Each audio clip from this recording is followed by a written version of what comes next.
اے آمنہ مبارک ہو، اللہ تعالیٰ کا نبی تیرے بطن مبارک میں ہے۔ حضرت عیسیٰ نے مبارکیں دی، انبیاء کرام نے مبارکیں دی، اور جب اماں آمنہ چلتی تھی باہر پانی بھرنے کے لیے تو پتھریلے جو پتھر تھے وہ گلابوں کے پھولوں کی طرح نرم بن جاتے تھے۔ سبحان اللہ۔ اور جب پانی بھرنے کے لیے کسی کنویں پر پہنچتی تھی وہ پانی خود آ کے قدم چومتا تھا۔ سبحان اللہ۔ سنو توجہ کریں اس طرف، وہ پانی خود قدموں میں آ جاتا تھا۔ اماں آمنہ فرماتے جب دھوپ میں نکلتی تھی تو اوپر سے ایک بادل ہوتا تھا، وہ میرے اوپر سایہ کرتا تھا۔ سبحان اللہ۔ اے پتھروں، اے جانوروں، اے کنویں کا پانی، اس خاتون کو تکلیف نہ دینا، یہ محمد عربی کی اماں بننے والی۔ سبحان اللہ۔ جس اماں کا یہ شان ہو۔ اور پھر اللہ تعالیٰ نے سورۃ البلد میں فرمایا لا اقسم بہذا البلد وانت حل بہذا البلد ووالد وما ولد۔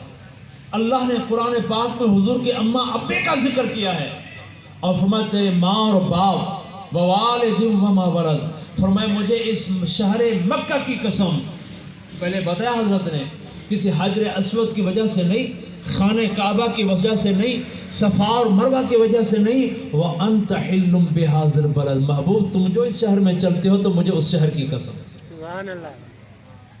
وَأَنْتَ حِلٌّ بِهَذَا الْبَلَدِ، جس شہر میں محبوب تو چلے گا میں اسی شہر کی قسم کھاؤں گا، چاہے مکہ ہو چاہے مدینہ ہو۔ لا اقسم بهذا الْبَلَدِ، مجھے اس شہر کی قسم، وَأَنْتَ حِلٌّ بِهَذَا الْبَلَدِ، جس شہر میں تو چلے گا میں اسی شہر کی قسمیں کھاؤں گا، جہاں پر تیرے قدم لگیں گے اس زمین کی میں قسم کھاؤں گا۔ لا اقسم بهذا البلد وانت حل بهذا البلد، جس شہر میں تو جائے گا میں اسی شہر کی قسمیں کھاؤں گا۔ یا اللہ شہر کی قسمیں کون کھائے؟ میں کھاؤں کراچی کی قسم، پاکستان کی قسم، اس گزری کی قسم، ڈیفینس کی قسم، کوئی اعتبار کرے گا؟ اے قسم کھانے تو ٹھیک ٹھاک قسم کھا، قرآن کی قسم کھا، اللہ کی قسم کھا، یا کسی اور کی چیز کی قسم کھا۔ گزری کی قسمیں کھا رہا ہے، کراچی کی قسمیں کھا رہا ہے، یا پاکستان کی قسمیں کھا رہا ہے، اس کی کوئی اہمیت اور حیثیت مانا نہیں ہوگا، لیکن اللہ تعالیٰ نے شہر مکہ کی قسم کھائی۔ فرمایا لوگوں مجھے قسمیں کھانے کی ضرورت نہیں ہے، میں صرف اس لیے قسم کھاؤں گا جس شہر میں میرا محبوب جائے گا اس شہر کی قسمیں کھاتا جاؤں۔ سبحان اللہ۔ میرے محبوب کی نسبت سے، میرے نبی کی نسبت سے، ارے جس شہر کو میرے نبی سے نسبت ہو جائے اللہ اس شہر کی قسم کھائے، اور جو سینے محبوب کی محبت کا خزینہ بن جائے اللہ کو وہ سینے وہ محبوب کتنے ہوں گے۔ سبحان اللہ۔ جن دلوں میں اللہ کے رسول کی محبت سما جائے اور محبت رسول کے سوا ان کے دلوں میں کچھ بھی نہ ہو تو پھر ان سینوں کا عالم کیا ہوگا، ان دیوانوں کا عالم کیا ہوگا۔ حضرت بلال، آقا کریم صلی اللہ علیہ وسلم نے فرمایا بلال آج تجھے آزان نہیں دینی ہے، تو تلاتی ہے تیری زبان، عشق کے بجے اس کہتی ہے۔ بلال نے کہا جو زبان میرے محبوب کو اچھی نہ لگے وہ میرے منہ میں کیسی اچھی لگے؟ ہمارے زبان منہ میں وہ زبان نہ ہو جو ذکر مصطفیٰ نہ کرے، ہمارے منہ میں وہ زبان نہ ہو جو ذکر خدا نہ کرے۔ بلال نے کہا مجھے وہ زبان ہی نہیں چاہیے جو میرے محبوب کو پسند ہو، جو مجھے میرے محبوب کو پسند نہ ہو۔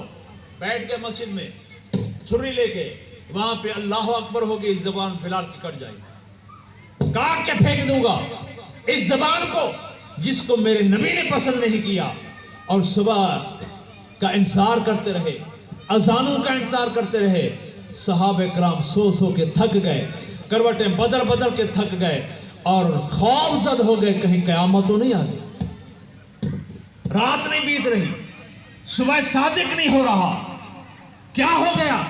خوف زد ہو گئے اور آقا کریم صلی اللہ علیہ وسلم کے دربار میں پہنچے۔ یا رسول اللہ صبح نہیں ہو رہی، رات نہیں گزر رہی، کہیں قیامت تو نہیں آ گئی؟ آقا سمجھ گئے، فرمایا بلال کو ڈھونڈو، بلال کو ڈھونڈو۔ اس کو روکا گیا اذان سے، ہو سکتا ہے بلال کی وجہ سے یہ صبح نہیں ہوگی۔ اتانی جبریل ہو، اتنے میں جبریل امین آ گئے، اتنے میں جبریل امین آ گئے وہ خود پریشان ہو کے آ گئے، یا رسول اللہ جب بلال اذان ہوتا ہے تو اس کی اذان سر کے عرش عظیم پہ اذان گونجتی ہے، آج عرش معلیٰ پر اذان نہیں گونجی۔ فرشتے بھی پریشان ہیں، عرش والے بھی پریشان ہیں، فرش والے بھی پریشان ہیں، یا رسول اللہ بلال کہاں گیا؟ جب تک وہ اذان نہیں دے گا صبح صادق نہیں ہوگا، سبحان اللہ، صبح نہیں ہوگی۔ حضور نے فرمایا جا کے ڈھونڈو بلال کو۔ وہ مسجد میں بیٹھے آئے، بلال کیا کر رہا تھا؟ چھری ہاتھ میں ہے۔ یا رسول اللہ وہ زبان مجھے نہیں چاہیے جس کو آپ پسند نہ کریں، میں کاٹنے کے انتظار میں تھا کہ اس زبان کو کاٹ کے پھینک دوں گا۔ فرمایا بلال جب تک تو اذان نہیں دے گا صبح نہیں ہوگی، جا کے اذان دے تاکہ سب کی پریشانی ختم ہو جائے۔ سبحان اس اللہ، بلال نے جا کے اذان دی، صبح صادق ہوئی۔ یہ تھے عشاق جن کے سینوں میں اور جن کے دلوں میں اللہ نے اپنا اور اپنے محبوب کی اتنی محبت پیدا فرما دی، جب تک وہ اذان نہ دیں صبح نہیں ہوتی ہے۔ اللہ اکبر، یا رسول اللہ، تو آقا کریم صلی اللہ علیہ وسلم اس دنیا میں آئے اور اس محبت کے ساتھ آئے۔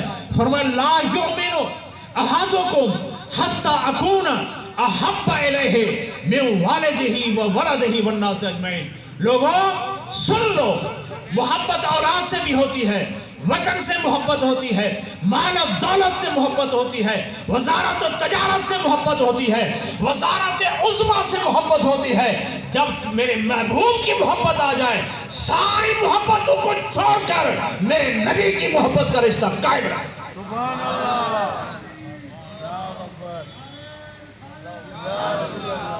جب میرے رسول کی محبت آئے، ناموس رسالت کا معاملہ ہو، ختم نبوت کا معاملہ ہو، اپنی وزارتوں کو تھوک دینا، میرے نبی کی محبت کو زندہ رکھنا، اور جس سینے میں نبی کی محبت نہ ہو وہ سینہ مردود ہے، وہ انسان مردود ہے۔ جو میرے نبی کی گستاخی کرے وہ تو آزاد ہو جائے، جو میرے نبی کی ختم نبوت کے منکر انہیں آزادی دی جائے، اور جو میرے نبی کے شان میں گستاخی کرے آسیہ ملونہ اسے آزاد کر دے، باہر ملکوں میں بھیجا جائے۔ سعد حسین رضوی کا قصور یہ ہے کہ وہ محبت رسول کرتا ہے، اس لیے بلند آواز سے لبیک کہے،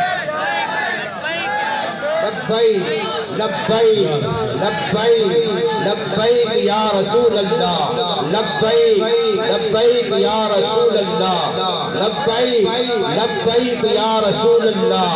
تاجدار ختم نبوت، تاجدار ختم نبوت، تاجدار ختم نبوت، تاجدار ختم نبوت، لبیک لبیک یا رسول اللہ، لبیک لبیک لبیک یا رسول اللہ۔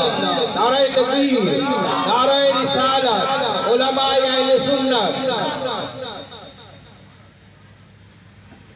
یہ ہمارے ملک کا قانون ہے، یہ ہمارے حکمرانوں کی نیک نیتی ہے۔ آسیہ ملونہ کو سپریم کورٹ نے آزاد کیا، راتوں رات جہاز آیا، راتوں رات اس کو نکال دیا۔ جب سعد حسین رضوی کو سپریم کورٹ نے آزادی کا آرڈر دے دیا، ہائی کورٹ نے آزادی کا آرڈر دے دیا، کیوں بند ہے؟ کیوں صحبتوں میں ہے؟ اس لیے کہ وہ عاشق رسول ہے۔ یہ قید و بند عاشقان رسول کو ہی ملتا ہے، کافروں کو نہیں۔ لیکن یاد رکھیں، اور جنہوں نے عاشقوں کو آزمایا ہے نا وہ بھی آزمائے جاتے ہیں۔ عاشقوں کو آزمایا جاتا ہے اور ظالموں کو پھنسایا جاتا ہے۔ آج اس عاشق کو آزمایا جا رہا ہے، کل انہیں اللہ اپنے گرفت میں پھنسائے گا۔ نعرہ تکبیر، نعرہ رسالت، نعرہ حیدری۔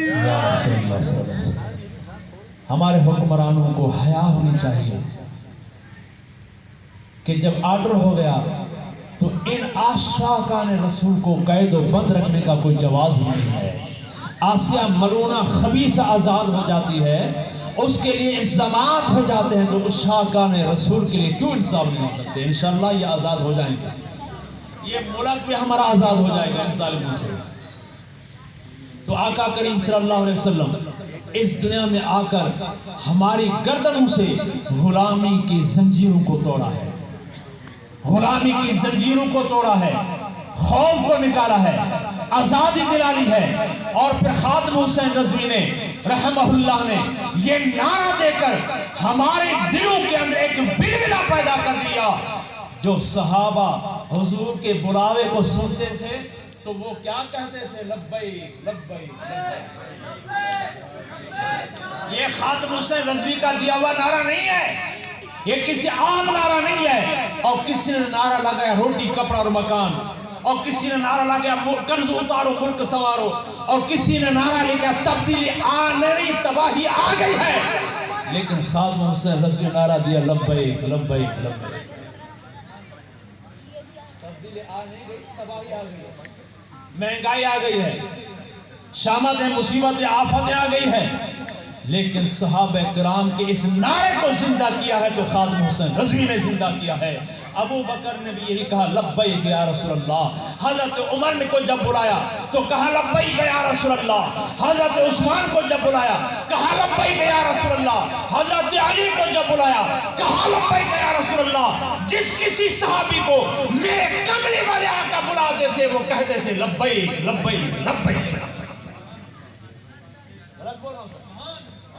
یہی کہتے تھے لبیک یا ابی بکر لبیک یا رسول اللہ، یا عمر لبیک یا رسول اللہ، یا عثمان لبیک یا رسول اللہ. انہوں نے لبیک کہا اور ہم بھی ناموس رسالت پر لبیک کہہ کر اپنی گردن کٹوانے کے لیے تیار ہو جائیں گے.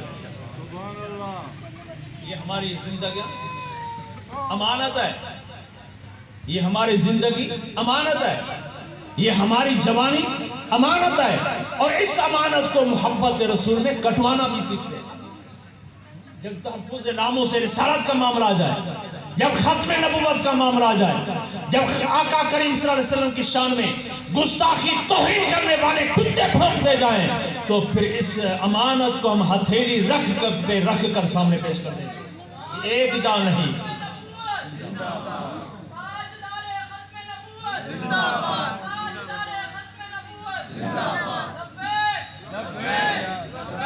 یا رسول اللہ.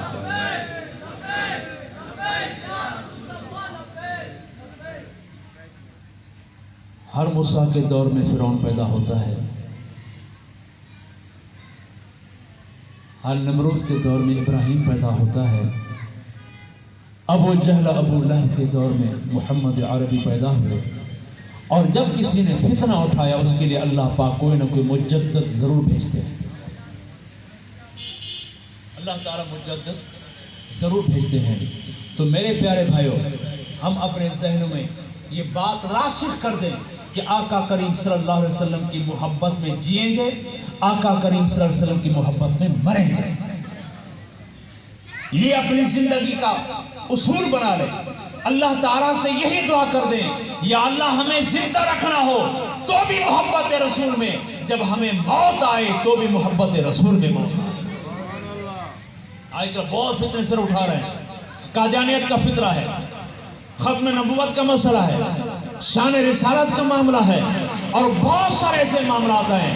لیکن ہم ڈھیلے ڈھالے نہ بنے اور جب ایسے رسول اللہ صلی اللہ علیہ وسلم کی ذات کے بارے میں کوئی بات آئے ہم اپنی باتوں کو بھول جائیں، ہم اپنے قائدوں کو بھول جائیں. ہم نے اگر جو لیڈر بنانا ہے تو ہمارا لیڈر محمد عربی ہے، گنبد خضرا کا مکی ہے، اور عقائد جہاں صلی اللہ علیہ وسلم ہے. اگر کہ حضور کی محشر کے میدان میں آقا کریم صلی اللہ علیہ وسلم کی شفاعت میں امیدوار ہیں تو پھر حضور کی محبت میں کٹ مرنے کے لیے بھی تیار ہو جائیں. آخری بات میں عرض کر دوں، محبت رسول کا تقاضا کیا ہو جاتا ہے؟ عشق رسول کی وہ کیا لمحے، کیا سعادتیں ہیں. صحابہ کرام نے اپنی اس محبت کا ثبوت کس انداز میں دیا؟ صحابہ کرام نے عشق رسول کا ثبوت کس انداز میں دیا؟ وہ دیوانے اور مستانے جب تک حضور کو نہ دیکھتے تھے تب تک انہیں چین نہیں آتا تھا. جب چہرے رسول کو نہ دیکھتے تھے انہیں سکون نہیں آتا تھا. اور وہ صحابہ کرام رضوان اللہ تعالیٰ علیہ اجمعین میں ان میں ایک ایسا صحابی ہے جس نے محبت رسول کا ایسا ثبوت دیا کہ رہتی دنیا اس کو سلام کرتی رہے. وہ عقلیں جو صحابہ میں تھی نا، وہ آج ہمارے میں اندر وہ عقلیں نہیں ہے. وہ جو عقلیں، جو سمجھ، جو تجربے، جو ہنر اور جو سمجھداری اللہ نے صحابہ کو دی تھی، آج کل کے دور میں کسی میں بھی نہیں ہے. لوگ کا جو جدید دور ہے، یہ فلاسفر ہے، یہ سائنسدان ہے، اس نے ایٹم بم بنا دیا، اس نے کروز میزائل بنا دیے، اس نے جہاز اڑا دیے. اللہ، سمندر میں صحابہ نے گھوڑے بھی دوڑا دیے تھے. اگر یہ جہاز اڑائے ہیں نا، ایٹم بم بنایا ہے نا، کروز میزائل بنا ہے نا، حضرت سعد بن ابی وقاص رضی اللہ تعالیٰ عنہ کیسر و کسرا کو فتح کرنے کے لیے نکلے. فارس، کیسر و کسرا جو اس وقت کی سپر پاور تھی، جس طرح سے آج کل کا شیطان امریکہ ہے، اپنے آپ کو سپر پاور کہلاتا ہے. نہیں، ایک مسلمان سپر پاور ہے. یہ سب سپر پاور بیٹھے ہیں، یہ سب سپر پاور ہیں. ان میں سے کسی ایک کا بھی پاور نکال کے دکھائے، میں اسے مانوں گا. ہم سپر پاور ہیں، ہمارے بچے سپر پاور ہیں، اور جس نے لا الہ الا اللہ محمد رسول اللہ پڑھ لیا وہ ایٹم بم ہے. سبحان اللہ. اس کا پاور ختم نہیں ہوگا. سعد بن ابی وقاص ایران کو فتح کرنے کے لیے نکلے ہیں. کیسر و کسرا اس وقت کی سپر پاوریں ہیں. بیچ میں سمندر حائل ہو گیا. سعد بن ابی وقاص ساحل پہ کھڑے ہوئے ہیں اور فرمایا آگے سمندر ہے، کشتیاں نہیں ہے، بحری جہاز نہیں ہے، بڑے بڑے پلین نہیں ہے کہ ہم اس دریا کو عبور کریں. سعد بن ابی وقاص نے کہا اللہ کے رسول نے ہمیں بھیجا ہے، سمندر ہمیں راستہ دے گا. سبحان اللہ.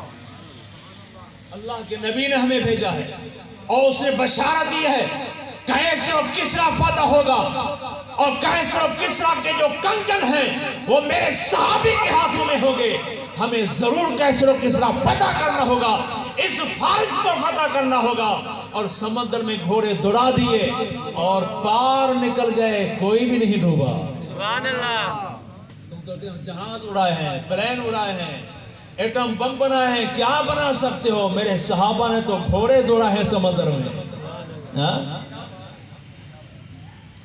تو آقا کریم صلی اللہ علیہ وسلم کے وہ صحابہ جنہوں نے اپنی محبتوں کا اس طرح سے ثبوت دیا کہ اپنے جان کی پرواہ نہیں کی، اپنے اولاد کی پرواہ نہیں کی. جنگ بدر میں جب حضرت ابوبکر صدیق تھے تو کفار کی طرف ابوبکر صدیق کے بیٹے تھے، ابھی مسلمان نہیں ہوئے.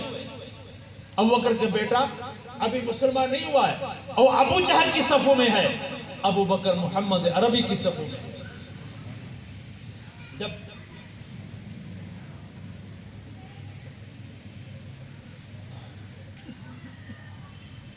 تو جب وہ بیٹا ابوبکر کا مسلمان ہوا تو بیٹے نے کہا ابا جان، جنگ بدر میں آپ آقا کریم صلی اللہ علیہ وسلم کے ساتھ تھے، میں ابو جہل کفار کے ساتھ تھا، بس ایسا موقع آیا کہ آپ میرے اتنے قریب آ گئے کہ میں اگر کہ تلوار کا وار کرتا تو آپ کو قتل کر لیتا.